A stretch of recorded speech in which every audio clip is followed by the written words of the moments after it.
بسم الله الرحمن الرحيم.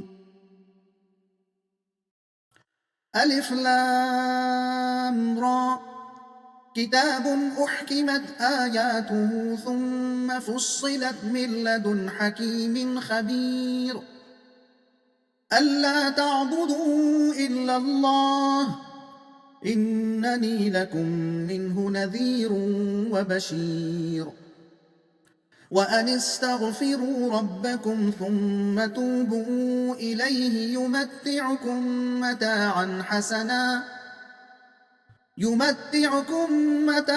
حسنا إلى أجل مسمى ويؤت كل ذي فضل فضله وإن تولوا فإني أخاف عليكم عذاب يوم كبير إلى الله مرجعكم وهو على كل شيء قدير ألا إنهم يثنون صدورهم ليستخفوا منه ألا حين يستغشون ثيابهم يعلم ما يسرون وما يعلنون إنه عليم بذات الصدور۔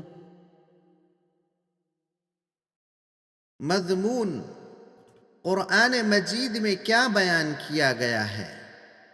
مطلب یہ قرآن ایک حکیم اور باخبر ہستی کی طرف سے نازل کیا گیا ہے اور اس میں ایسی پختہ اور اٹل باتیں بیان کی گئی ہیں جو حقیقت ہیں اور جو بالکل واضح طور پر صاف انداز میں بیان کی گئی ہیں۔